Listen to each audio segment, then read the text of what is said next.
Welcome to Your Awakening, a collection of life stories told by heart-centered, passionate women on a mission to live our truth. We hope you gain peace and strength through each conversation, as together we will raise the vibration of the world, one journey at a time. Hey everyone! So excited to come back with one of my dearest soul sisters, Bex Burton.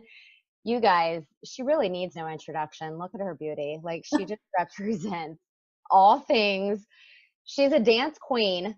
She is a love coach. She's a dream builder. She's a visionary. I just love her so much. Bex, hello. Hey, Jill. Thanks for having me. Did I miss anything? Magical fairy unicorn. I mean, like, there's always that. I'm so excited that you could take some time out of your day and like offer this conversation around, we're kind of going to touch on dance and the relation of like how you dance through life, and like life is a dance ultimately. And there's just so much more that movement and motion can offer than just thinking of dance as, you know, what we think of dance is. Mm-hmm. So I always like to kind of start with childhood. Like, sure. Tell us a little bit about 3-4-year-old Rebecca. Like, what did you yearn for? I mean, how did you spend your time? Like, what did you dream about? Great questions. Well, thanks again so much for having me, Jill. I'm just so thrilled to have this conversation with you and share, you know, nuggets of wisdom and things that I've collected on my journey with your audience. So thank you. Gosh, a little me wasn't even Rebecca or Bex. She was Becky. I was Becky at that age. And I started dancing at 3. So I was very much into dance and the costumes that we got to wear. I was very much into playing dress up. My mother had all these like prom gowns from the 1960s, and like even some of my grandmother's old clothing from like the 50s, that I had this giant garbage bag of like dress up clothes. And I was into like having my friends over and playing dress up with them, even the boys. Dress my boyfriends up in little dresses. Yes. Yes. Right? I love that. I kind of want to bring like the 20s attire back, and like we can work on that. Okay. Right. What else was I into? I was very, very creative. I was into color, 2-dimensional art, like as a kid. I don't know if you remember like fashion plates, but I had this like kit that was like a tracing kit with these templates, and the templates were of ladies' fashions, and you could mix and match them, and you placed paper over them and traced it with crayon. And then I would take those and color them in with colored pencils, and I would make these fashion magazines, and I would make up a story about all the women that like graced the pages of these fashion magazines. So I mean, as a young person, I was just like off the hook creative, and I made jewelry and I made up dances in my backyard. And I mean, it was pretty intense. I mean, that's how I lived my life, like most of my young years into my early adulthood, just like unbridled creativity. So what was your first like discover with dance as we know it? Like choreography, like yoga, hula hoop? We will touch on hula hooping. Like, what was your first, this is my, like, love this, I need to be doing more of this? Yeah. Well, you know, it's interesting because at a young age, I started dancing ballet, and I experimented a little bit with jazz and with tap and modern. But ballet was pretty much it for me until I was about 15. So from 3 to 15, it was anywhere. I mean, when I was really young, it was about 1 class a week, but then very quickly, I moved dance studios to a new studio. And then I was up to like 3 or 4 dance classes a week up into the first couple of years of high school. And there were aspects of it that I loved. I loved the meticulousness of it. I loved the rigor and the routine. I loved the beauty of it. You know, just ballet is so graceful, and you know, what we do to our bodies to create those shapes is just beautiful. At the same time, like I grew up in a family of, you know, just some repression and quietness, and a long line of emotional eaters. So I was a ballerina that was kind of on the heavier side. So I had a little bit of a mixed emotional experience with ballet. So I don't even know if I would say that that was like my thing, even though I really did love it. But it took my 7 years of not dancing, I think, for me to really appreciate it when I came back to it in my early 20s. And I did kind of come back through the portal of ballet, but then it was just like whatever I could get my hands on. It was like hip hop, and then it was Pilates, which I ended up studying and teaching. But like funk and jazz was kind of it. But then when I found the hula hoop, that was like that was like, yeah, totally. The heavens opened up. So I want to like go back, because it's not just irrelevant to ballerinas, but I think that opens a lot broader conversation just to society today of, okay, ballerina is this, and you're X, and you should look X. And then you also kind of touched on routine, how there's a routine of it. And like, how does all of this play into like everyday life? I mean, it's just, there is no box. And unfortunately, you experienced what I would call kind of being boxed into this reality. So, I mean, talk a little bit about that, some struggles that you had, you know, how you overcame it, reflection now to today. Yeah. Sure. I mean, the studio that I switched over to as like after the first, I think I had 2 years, and then I switched over to this prestigious school where young girls were being groomed for a career in dance. And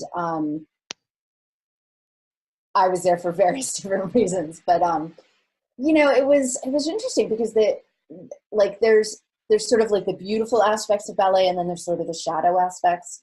And some of the shadow aspects are the culture can be what is the word that I want to use? Non-inclusive a little bit, could be a little cliquey.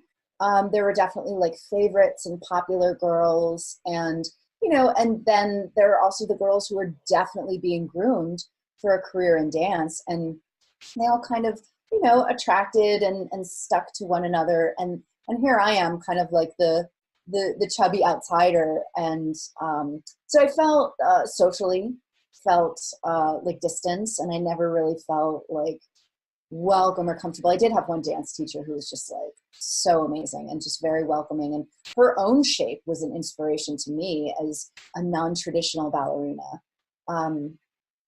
You know, but then, and there were other challenges, of course. I mean, the physical challenge of, you know, 4 classes a week, learning point, the rigor that your feet go through, your muscles. But yeah, I mean, that social challenge and the pressure of fitting a form. You know, we had a couple of annual shows, and, you know, and I had no problem being cast. Sometimes I was cast in a character role. Other times I was cast in like an ensemble or whatever. But there was one director that I had that insisted that I like lost 10 to 15 pounds before she would cast me in her show. And I think that was actually the last year that I was dancing at that studio, because at that point I was already in high school, and there were all these other things that were kind of flooding my consciousness, like other creative outlets. And I just, there was something in me, and I, you know, I don't know if I knew it consciously or unconsciously, but I knew it was becoming more and more toxic for me. And so I knew I needed to get out. And it's kind of saddening to me, because what I hear is it's a woman saying lose 10 to 15 pounds. And then it's like the click word. So at what point did you start to form a tribe where it's not a clique? It's not this group against this group. I mean, we're in the same tribe. Yeah, like totally. how did you kind of start shifting? Like what was your process to that one director saying, you need to be this in order for Yeah. you to get this? Yeah. I mean, it was definitely a journey. I mean, I'm just thinking about it, and it was probably a good 10 years before I formed my own tribe. Because again, I stopped dancing for 7 years, and that was a completely interesting experience. And I've had various moments in my life where I've stopped dancing, and I've looked back at those patterns and what was going on in my life. And so that's like a whole other wormhole that we could get into. But so I stopped dancing for 7 years, and then I came back to it through ballet. I started teaching Pilates. Pilates and ballet led me to audition for this non-traditional performance in New York. And through that, I met the hula hoop. And at first I was like, I'm a dancer. I don't dance with toys. I was kind of a snob about it. And then there was something that just clicked. And I mean, I had to do it for this show. So I had to like learn a little bit, and then it clicked. And so then at that point, um, it was very natural for me to move into teaching hula hoop dance, because I had taught ballet, I had taught Pilates at this point, and I had trained to teach spinning. Like I was trained to be a fitness instructor, and but it was that point where I was like, I want this to be available for every man and woman and child, regardless of their age, their gender identity, their size, their hula hooping skills. Because like even if I did it as a kid, but I could never do it as an adult. We have these stories, and it became kind of a mission of mine to like break through these stories and show people that given the right sized hula hoop and the proper instruction and good grounding, you can hula hoop and have a lot of fun. Uh, Such is the story of life. Indeed. Given X and X, and you can have With the whatever right you want. tools and the right mentors, absolutely. Yeah. Absolutely. And it's like, it almost is coming through that like hula hooping helped you find more authentic you. And this was like such a key component. And the other thing is, like you said, you took a 7-year break. It was probably 10 years until you formed your tribe. So to anyone listening, it is a journey. And that's the beauty of all of this, is like it can take a while to then create, your people that are around you that are gonna uplift you. It might take some time for you to find your hula hoop in life, you Yeah, know? So totally. like, I want to know more about this hula hoop. I feel like we need to do an online class. We need to Okay, do anytime. a Facebook Live. Everyone's going Mhm. to join in. Mhm. We need to make this happen. Something that's scary for me. So for me, which I'm sure a lot of people, I am that person that's like, I did it as a kid. I know I'll jump in and do it.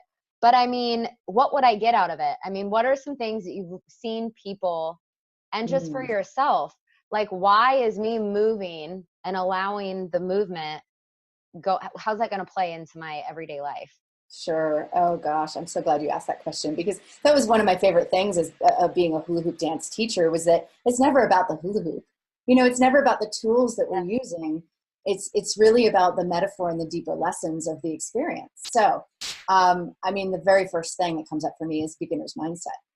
How often do we get so good at what we do, and we start to like form an ego around that, or for me, as an example, like I lived in New York City for 10 years. I closely affiliated with the Burning Man Festival for a really long time, and the hula hoop, and I really like started to shape my identity around these things, Mm. and for me to go do something new, I'm bringing in like two different topics of like identity and Yeah, beginner's but mindset. it all comes in, because Absolutely. I would Yeah. have my identity. I'm an ex college athlete. I played basketball. Basketball was dance for me too. Like Sure. that's Yeah. and so I'll still go pick up, like it's very familiar to me. I know how Right. to move like that, side to Yeah. side, lateral, front, but then to like do this circular. So it's what you Yeah. identify yourself with, or the stories and like what Right. you've gone through. Yeah. So I think And of that's a great course, yeah. way. And as we accumulate years, those stories and identities get deeper and more deeply Yeah. ingrained. And so that's why it becomes more challenging for us as we move through our years to like pick up and do something brand new. If it's like a cross country move or a career change or a divorce or a marriage, you know, these big life transitions, you know, we can begin to build the muscle of beginner's mindset through something as benign as picking up a hula hoop, where it's like, I don't know if I'm going to pick this up and fall flat on my face, suck real hard, or if I'm going to nail it, or somewhere in between, you know. But like just having that, having those possibilities, you know, in front of you, again, like I said, just builds the muscle that we need as a beginner's mindset to do the things in life that create change in our life. So like I said, it's not about the hula hoop, it's about what we get from it. So beginner's mindset is one of them. You know, opening up to the possibility of who we are, what we're capable of, our identities. And of course, there's all kinds of like energetic benefit from hula hooping. You were just talking about the difference between like basketball, which is very linear. I also was a runner for a while. Running is very linear. Cycling is very linear. Dance, for the most part, especially hula hoop dance, very nonlinear, very circular. Yeah. And actually, and I'll even bring that back, because when you're a beginner and you're learning on a big adult hoop, it is actually really linear. And that's one of the things that I see people do most often is, you know, so teach me. I'm like, show me what you've got. And they'll pick it up and they'll throw it and they'll start making these great big circles. But what's actually really needed when we're beginning the hula hoop dance practice is just 2 points. It's literally like a front back motion in the hips or a side to side. So there's also sort of like this breaking of our perceptions of like harder than they need to be. Totally overcomplicating. Yes. That was actually something that one of my clients said after a retreat, because when I was a love coach, I brought the hula hoops in and did a hula hooping module, and we did a whole debrief. What did you learn? And the girl she was like, I learned it didn't have to be so hard as I was making it. Like, so true.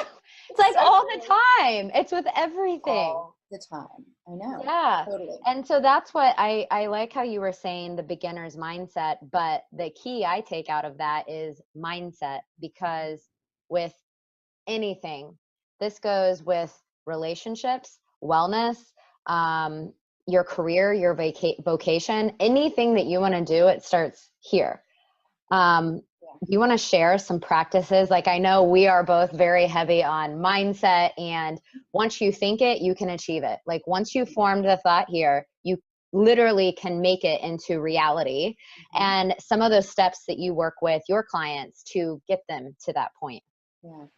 Yeah, absolutely. I mean, and some of that is, you know, yeah, we do begin up here. Everything is created twice. You know, it's whatever we can see, taste, touch, and smell has been originated in somebody's imagination before it's come into being, before it's formed. At the same time, however, you know, in any manifestation process, there is the step where we release the grip, where we release the white knuckle grip around whatever it is that we're trying to create, whatever we're trying to manifest. And part of that, I believe, is releasing the thoughts about it, releasing the thinking about it, and really coming down into our emotional body, our spiritual self. And that's another thing that like hula hoop dance is a really beautiful vehicle for, because, you know, when we're thinking too hard about it, the hoop is going to fall down over and over again. So another exercise that I give my students, or sometimes when I bring hoops to clients, is I blindfold them. So we're just eliminating that sense of sight, so that now they're forced to use their kinesthetic sense, which is what I used to call my brand, sense of motion. But our kinesthetic sense is the sense of like our body in three-dimensional space, and how are we relating to this independent partner now that we're dancing with. So when we get into that space, I believe this kinesthetic space, the space of our body, getting out of our head, we get into our heart. We open up flow states, which allow us to, I believe, channel the divine. You know, I've had amazing creative breakthroughs in my hula hoop, like just dancing and mentally checking out, you know, because I'm so grounded in the body and and I believe that's, there's research on this, but the body is where our emotional self lives. And, Right. and Emotional intelligence. emotional intelligence, emotional memory, and Yep. we can move through some of that through movement.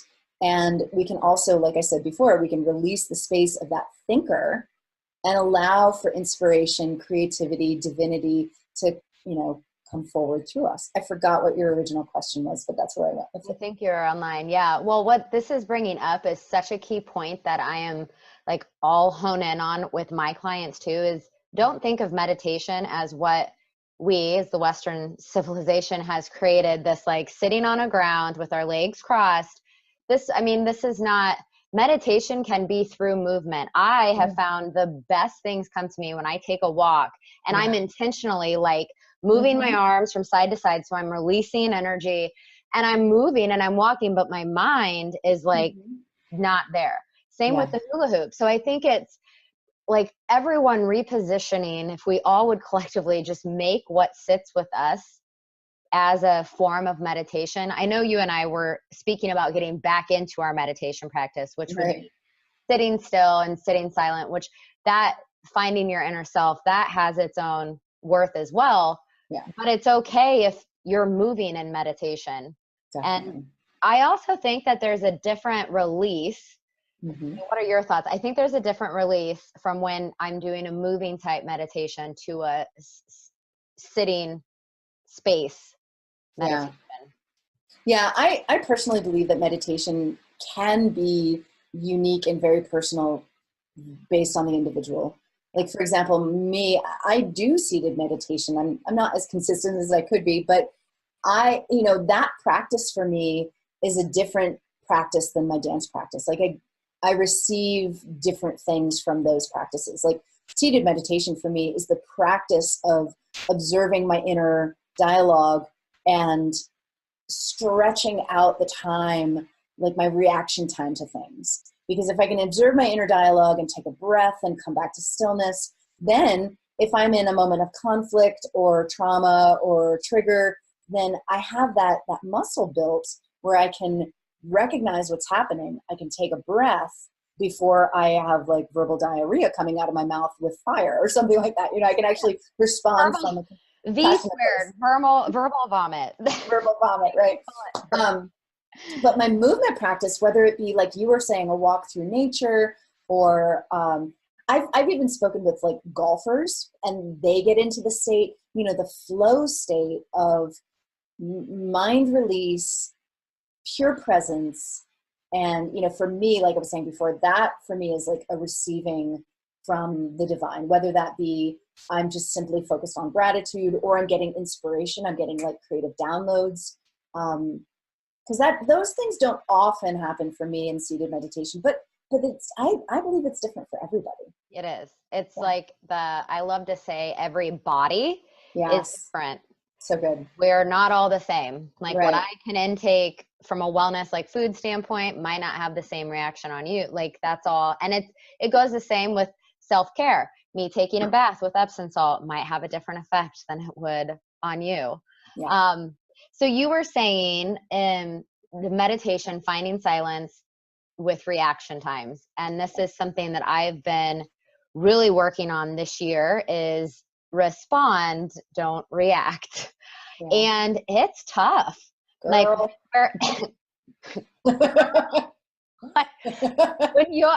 relationships, and this is what you've taught for 4 or 5 years. You were like deep in the love realm and the focus of the pillar of relationships with self and incorporating a partner into your life. And why is it so challenging? Like, tell me the truth. Tell me the hidden gem. It's so challenging because even when we find the partner that we love and adore and cherish, they are their own complete external universe from us. They're separate individual. Like, we are not clones, even if we call each other soulmates. Like, you have a completely different set of worldview and needs and desires than I do. And the thing that connects us is communication, you know, whether that be verbal or nonverbal, but like we're limited, you know, like we have this limited capacity to get on the same page with our partner. And, you know, it's like, I think that there's this misconception that I've come across in as being a love attraction coach, helping single sassy ladies attract outrageous lasting love for 4 years. That once we find this partner, that everything is golden and there's no such thing as conflict with the right partner. And that is just the biggest BS on the planet. I mean, bullshit. I'm just saying it. Right? Yeah, I mean, yeah. And I think it's just, why is it so challenging? I think it's because we just have varying degrees of self-awareness. We have varying degrees of emotional, psychological awareness just within ourselves. You know, how many times have you had a conflict with a friend or a partner and you didn't even know what was happening? Or like, I don't know, somebody asks you, like sees you and they're like, are you okay? And you literally have to do a scan. And you're like, am I okay? Because we haven't checked in with ourselves. We don't know what page we're on. I feel like it's a deer in headlights. Like I'm like, wow. wait, yeah. And it's a self-check. And that goes back to where meditation and finding some stillness will allow you to at least have, maybe it's just 1 millisecond, but it's that necessary millisecond of like, okay, how am I feeling right now? How am I? And and then just going back to that communication piece, we have varying levels of communication literacy and communication skill. And in an unskillful communication dialogue, it can be wildly triggering. It can be distancing, even if both partners so desperately want to connect. You know, so I think it's just challenging because we're limited as human beings. We're limited as communicators, and lasting partnership is yet another muscle to build. You know, it's not this skill that we're innately born with. It's something that we have to practice. It's something that we have to learn. We have to study. We have to practice. And there's so little of that happening out there. I mean, beyond the privilege to seek it out through mentors and coaches and therapists and such. I mean, you know, you look at any disenfranchised society and you look at the quality of their relationships, and it can be staggering, you know? It is staggering. I think that it really is coming to the realization that it's a different human, different cellular makeup, different body that is sitting in front of you. Yeah. And when you, my view, get in a relationship, it literally, you start here and then it's a slow, like, this is what you start thinking, that all of a sudden it's like, oh, this is, it's like one and the same, but it will not ever be that. It won't ever open that up. So interestingly enough, I have found for Christmas, I gave Danny, my boyfriend, we did dance lessons. And it was like salsa. I don't even know all the names for them. You probably do. I don't remember. And it was like the most therapeutic couples thing I could have ever even thought of. Like, it was like, I actually just rebooked more sessions today, FYI. So pretty excited. Nice. I mean, what made it therapeutic? Well, first, can I ask you some questions? Like, what made it therapeutic? Like, what did you guys get out of it? What was the experience that made it different from any other thing that you guys do together? Good call. I know the immediate answer is me being the empowered woman that I am, and control and taking the ownership in the space. It allowed me to take a step back. It allowed me to not feel, which is all creative stories. They're all just things that, you know, we are at the stage, and as you get older as a woman, and it's like this independency that you just want to like claw. Like, it's like you don't want to release for anything. And you just release it because you have to, because you don't lead in dancing. You know, if you're with a male female type of, you know, where it's that old standard type of dance, but that's what it was. Yeah. Yeah. And I've done movement workshops with my partner and with my husband. And for me, My man is brilliant. I mean, first of all, he's just a flippin' rock star. He's Yeah. just, at the same time, though, he is very much a thinker. He's very much in his head. And, you know, if we look at like the Myers-Briggs personality type, most men are thinkers. I think about Very 75% logical. of, yes. Yeah. So when we get our male partners into their bodies, that helps them access their emotional self. Again, the emotions live in the body. For us as women, it helps us access our emotional self because we're out there every damn day trying to be like in that masculine energy, doing the things and keeping up with masculine. So it gets us into our feminine, it gets us into our emotional self. And our men respond to us when we are in our emotional self. You know, because if we're in our masculine, our conversations, our dialogue, our whatever is can feel like butting heads. But when we're in our feminine, it allows our partners to open up, to soften up, and be in their feminine too. And that's not meaning like we're going to put on a dress or anything, but it's helping our men access their emotional self and their feelings, which is their vulnerability and the key to intimacy and connection. It's just so juicy. It's so good. I feel like I have so much more to say about that, but yeah, I mean, it's really Please. I powerful mean, to I do. think it also releases because we all have a certain degree of hormones from Mhm. testosterone and estrogen. Males, y'all have estrogen, you know. Right. So Yeah. I do think that it is a release. I think it releases different hormones. I mean, I don't know the Boom. science behind it, I do. but yes, please. This is why I'm bringing So it. This is why we're speaking. there's an Girlfriend, acronym. release it. Oh my Release God. it. Come at me. So totally. And I love this one. This is from Radha Argwal, who is the founder of Daybreaker. And Daybreaker is this morning daytime dance party that began in New York City several years ago. And now it's spread over 25 cities globally. You can look it up, find a Daybreaker near you. She wrote a book called Belong, and it's all about community building.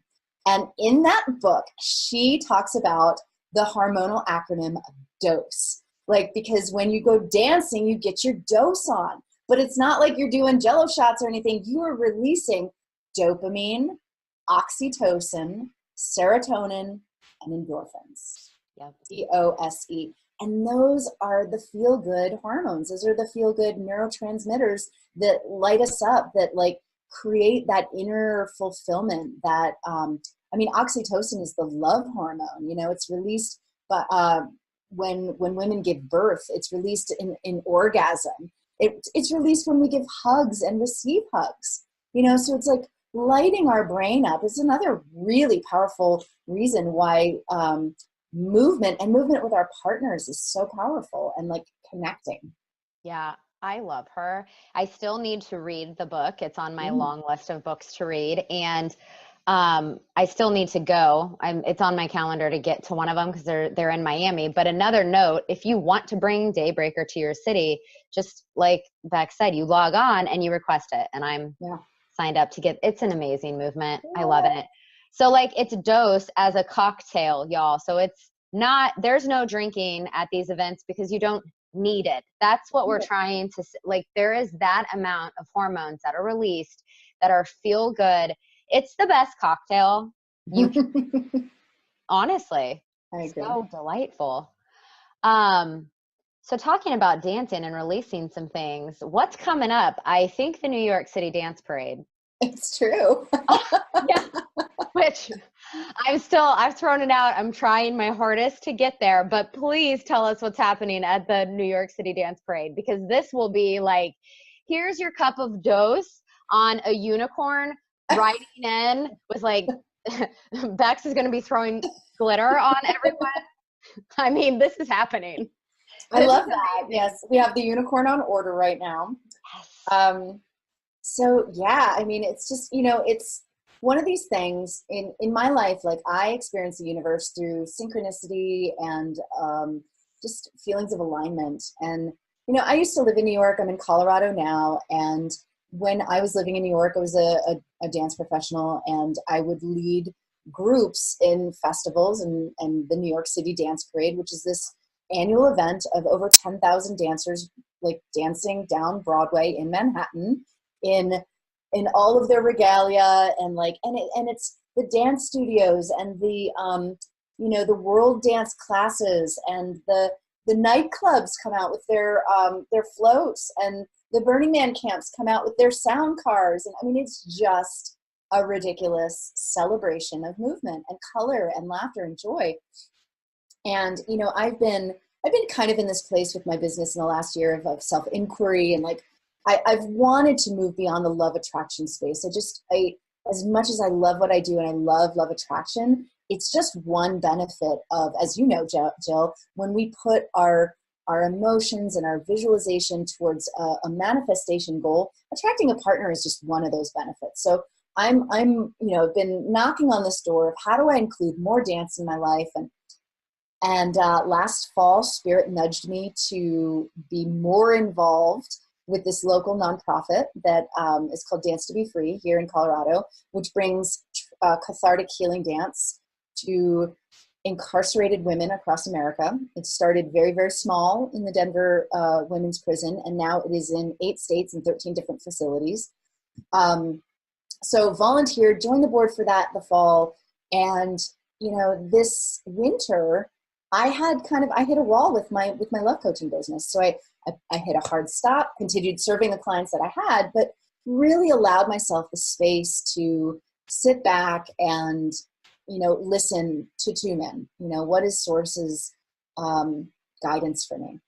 And at one point I was just kind of tinkering with the idea, well, just for fun, I could just run a group, just for fun, to be in the dance parade. And I literally, almost as quickly as I had the thought, I talked myself out of it. And it's so funny because I really believe that when we have a desire and when we're aligned, when it's in alignment with our highest self and the path that the universe has for us, there's really no avoiding it, right? Like, it's just going to come. It keeps knocking. It keeps knocking. It's like exactly. a knock. It took me 3 years to just finally become a coach, and like, I'm supposed to serve. It's the knock. Yeah. So the knock that I got was, believe it or not, the New York City Dance Parade reached out to Dance to Be Free, this Colorado organization that I volunteer for, out of the blue. They had never reached out before. Lucy, the founder of the org, had never heard of the dance parade. And she passed it along to me. Maybe you're interested. And I'm like, well, of course I'm interested. This is God's path for me. Okay. I don't know what it means, but so yes, May 18th, 2019, we are dancing down Broadway with a sassy group of ladies who are loving dance, wanting to play and be in this extravaganza experience, and also support this beautiful nonprofit with a powerful mission. So you can find more information at dancetobefree.org, all spelled out one word, /dance parade. And you can register to dance. You can sign up as a VIP and have a champagne reception and customize your t-shirt party. And we're just going to have so much fun. Yes. That, I think, is also another key ingredient to having a fulfilled life. When I was a love coach, I spoke with thousands of women who wanted to attract a partner. And one of the questions that I asked them is, what do you do for fun? And do you know how many women told me or laughed at that question or said, fun? What do you mean by fun? I go to bed at 9 o'clock. That's what I do for fun. 90%. Yeah. At least. And I really, truly believe that joy is, joy, I think, is a byproduct of gratitude. So that if you have a lack of joy or a lack of fun in your life, start with gratitude. But joy, gratitude, laughter, fun, glee, playfulness, I believe those are all just foundations to living a fulfilled life. And so that's more of the mission that I'm on with the business, the coaching that I'm doing now with my clients. And it's all about what sits in alignment, because you can try and shut it down. You can try and go a different direction, and it's going to be a constant like pull. Mm-hmm. And I just really, there are so many people. There's like a percent out there, don't quote me, like 90 some, the amount of the percentage of people that will not ever even get close to accomplishing a minute dream in their entire lifetime. And it's all because of what you were saying. I killed my own dream. Like you killed your own thought with the negative, everything. And that's where I do think also the mindset piece comes shooting back in, of having the space to switch immediately. That thought comes in and you replace it with a positive one. And it's conscious. It's a very conscious effort that you are making as soon as you hear that old paradigm or fear, whatever you want to give it, of no, like dig deep and find the place in you that knows the truth. No, I am going to march down, in your case, and lead the New York City Dance Parade. Yeah. And it's like, okay, you know, and the story was, I don't have enough time. I don't have the network there anymore.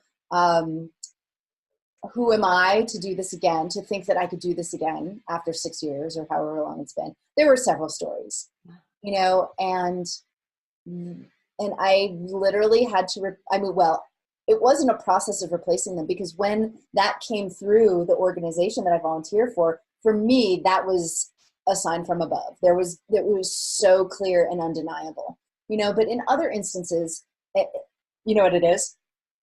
After I said yes to the project, then the fear was creeping back in. So I have been in that process of, you know, just allowing it to kind of take on a life of its own, allowing it to fail if it needs to, but I know that it's not going to, because I keep receiving signs. So, you know, I think that that's another thing that your audience can really hear and take away, is when we strip away the distractions and the busyness and the, you know, the to-do list, and we can allow ourselves some time and space and stillness, whether it's 10 minutes of meditation, you know, a day, or a walk in nature, or, you know, a weekend getaway by yourself into nature. I mean, that's, I think, what allows us to see the things that are right in front of our face, to like bypass the fear and look for the affirmations, so that we can reach for those affirmations and tell ourselves the positive, truth-based alternative to our fear-based story. Yeah. And so what comes up for me is, what I hear often is, well, I don't have the time. I have to get the kids, I have to get the kids to school. And I mean, there are valid, you know, this amount of time, you have 12 hours in a day. Yep. You have to get food on the table, single mom, whatever it might be. What do you say? What's a quick suggestion to help find some time so you can come into yourself and allow God, spirit, divine, universe, whatever name you choose to give it, the opportunity? Well, I think you nailed it in just what you asked, was how do we find the time? So first, it's a choice. It's a recognition that it's a departure from the story that I don't have the time. So if that is something that you find yourself saying, then perhaps we just begin with a little language tweak of, I'm choosing not to find the time. I'm choosing not to create this time. Because that then, in the subconscious mind, you're starting to recognize that there are other possibilities. There are other ways of going about this. Okay. And truthfully, it doesn't require, you know, you don't need to go to a mountaintop for 3 months and like escape to an ashram. Although some people think they do. You know, I just came back from a 2-week backcountry trip in the desert, you know, and I do think that these long resets are wonderful. But I think that one of the reasons why I needed such a long reset was because I had somewhat fallen down on my daily resets, you know, and literally the clients that I take on, you know, the very first practice that they get is sacred solo time. And it begins with 10 minutes a day. And here's the thing. If you are saying that you don't have 10 minutes a day for yourself, we have much bigger conversations to have. Because whether you've got a house full of kids and you're a single mom and 3 full-time jobs, there's still 10 minutes that you're in the shower, that you're brushing your teeth and getting ready for bed, that you're commuting. You know, if you're Checking social media. checking social media, Let's be real. let's be real. I know. I just put a timer on my social media apps on my phone. Amazing. So I am only allowed like 20 minutes on, Yep. and that's like almost enough time to like make a post and read my messages. And if not, then isn't like, it?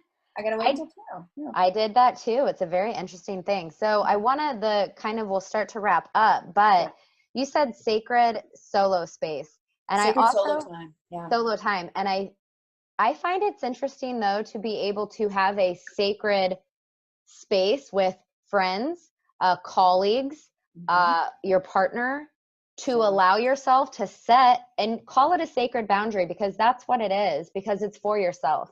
And if you're not able to give yourself that time and show up as 100% for your job, for your family, for your partner, then that's just going to keep the spiral and all of the negative and the fears growing. Yeah, absolutely. So what's a good, just quit? How do you get there? How do you set a boundary? Like, how do you be like a good way to just say, I need this space for you? Because that's another thing I'll hear. Yeah. Like how do we set a boundary, or what's a good example? A good example. Yeah. Just for someone to take home a little nugget. Oh, yes. Well, one of the ones that I work on is creating a transition ritual out of work. You know, I think for women, especially who are entrepreneurs or, you know, high level in their career, there is a tremendous amount, like I said before, there's a tremendous amount of masculine energy that we operate in. And it doesn't even matter who you're partnered with, whether it be a man or a woman, but our relations, like in tenderness and romance, in love, you know, that requires a softness. It requires more of our yin energy, our feminine energy.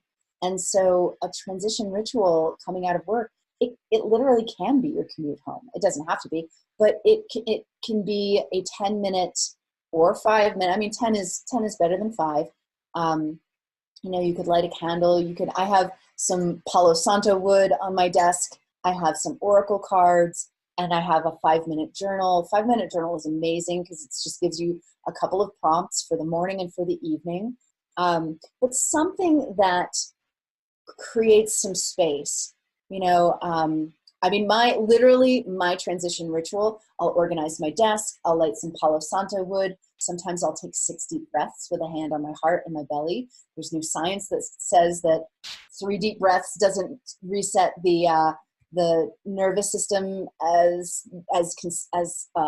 much or as sympathetic nervous, than 6 deep breaths. Yes, the parasympathetic nervous system is activated with 6 deep breaths. Yes.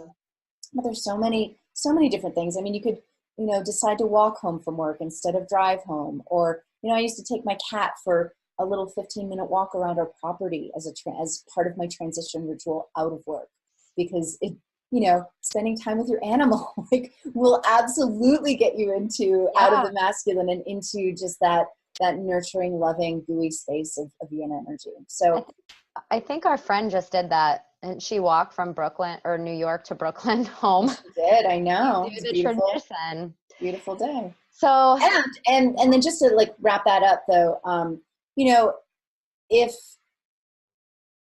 it ever needs to be like discussed or expressed, then like the way that I frame it is, this is part of my job. This is not like some nice to have, this nice thing that I do after work. Like when I was a dancer and a Pilates instructor, personal trainer and all of that, massage was part of my job. You know, it was a non-negotiable. And even though I wasn't getting paid for it, I had to pay for it. But it was part of the work that I was doing. It was part of the body of work that I do. And so if you're an entrepreneur, or if you are a high-performing corporate level woman or man, this is part of your work. You know, especially if you're partnered, especially if you're trying to create something or cause change in your life, this is part of your work. So if you ever need to express that need, you know, just say, yeah, a 10-minute meeting after work today, because that meeting is with yourself and with your soul. Have a 10-minute dance party. I love that. I love it. So last question is, what do you foresee? What would you love to see as dance in relation to people's everyday inner soul journey? Like, how Mm. would you like to see that incorporated? Like, you could wave a magic wand and it would be like, with fairy dust. Well, I mean, as an embodied person, I would love to see the population more embodied.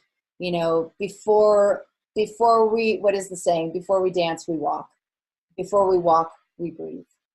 You know, and so the people that I work with, the women that I work with, you know, we establish a sacred solo time, and we establish embodiment practices that we start with the breath, because the breath is innate to every human being, and the breath is one of the most powerful and most accessible ways to activate the parasympathetic nervous system, the one that brings us back to our adult brain, our prefrontal cortex, in times of um, conflict or heightened trauma.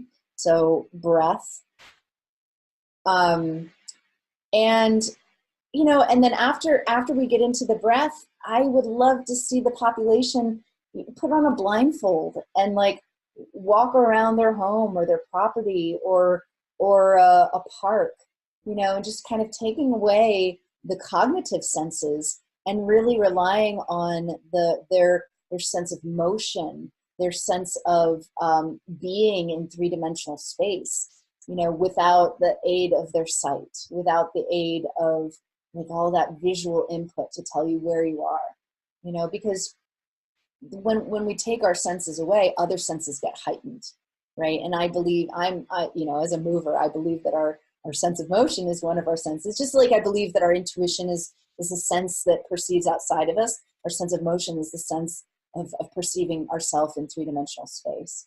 So that's what I would love to see. And then of course dancing beyond that. But yeah, just really like creating a relationship with our human animal organism, the body. Mm. Oh, that's good. Thank you so much. Mm, Such pleasure. a good time together. Thank you. Everyone, everything will be in the notes. If you are in New York, May 18th, find the registration will be below in the comments. Click register. Dance to Be Free is truly, it's such an amazing organization. So check it out. And if you would love to work with Bex, her information will be there as well. And until next time, thank you. My pleasure. Thank you, Jill.